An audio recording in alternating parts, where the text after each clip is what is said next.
سورۃ انفال میں اللہ رب العزت نے یہ ارشاد فرمایا وَأَلَّفَ بَيْنَ قُلُوبِهِمْ، اللہ تعالیٰ نے الفت ڈالی، ماضی ہے، ماضی کے اندر کام ہو چکا، کنفرم۔ وَأَلَّفَ بَيْنَ قُلُوبِهِمْ، اللہ تعالیٰ نے ان کے دلوں کے درمیان الفت ڈال دی۔ کن کے؟ صحابہ کے۔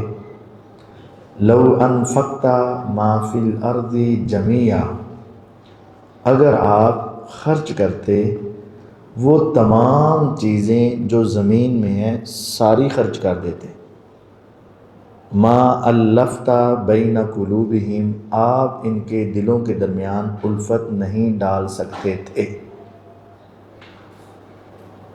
عام طور پر لڑائی جھگڑا ہوتا ہے، قتل و غارت ہوتی ہے، اس کے بعد صلح ہوتی ہے، تو صلح میں کیا چلتا ہے؟ پیسہ 2 کروڑ دے کے صلح ہوئی، 5 کروڑ دے کے صلح ہوئی، 10 کروڑ دے کے، یہی ہوتا ہے نا، پیسہ چلتا ہے تو صلح ہو جاتی ہے۔ فرمایا ان کی آپس میں اس قدر عداوت تھی، جنگ بدر، جنگ احد، جنگ احزاب اور مکے کے 13 سالوں کے ظلم جو صحابہ پر کیے گئے، کسی کا باپ، کسی کا بھائی، کسی کا بیٹا شہید کیا گیا، اب وہ بھی مسلمان ہو گئے، جنہوں نے کیا وہ بھی مسلمان، جن کے ہو گئے وہ بھی مسلمان، اب ایک صف میں کھڑے ہیں۔ آپ اگر چاہتے نا پوری روئے زمین کی ہر شے خرچ کر کے بھی ان کے دل آپس میں ملا نہیں سکتے تھے، تو پھر کیا ہوا؟ الف بین قلوبہم، اللہ نے ان کے دلوں کو آپس میں، وَلَٰكِنَّ اللَّهَ أَلَّفَ بَيْنَهُمْ، اللہ نے ان کو آپس میں ملایا۔ إِنَّهُ عَزِيزٌ، وہ ہر کام کرنے پر غالب ہے،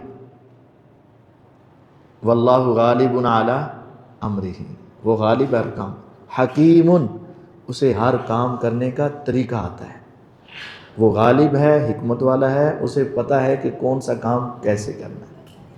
تو صحابہ آپس میں ان کے دلوں کے درمیان کیا تھی؟ الفت، قرآن نے ثابت کر دیا۔ دوسری آیت کریمہ سورۃ الفتح، آخری آیت، محمد الرسول اللہ والذین معہ اشداء علی الکفار رحماء بینہم، محمد صلی اللہ علیہ وسلم اللہ کے رسول ہیں۔ حافظ صاحب لکھتے ہیں کہ حضور کی یہاں اور کوئی صفت بیان نہیں ہوئی، بس اتنا ہی کہا کہ یہ اللہ کے رسول ہیں، اور یہ رسول ہونا اتنی بڑی صفت ہے کہ اس کے بعد کسی اور کی ضرورت ہی باقی نہیں۔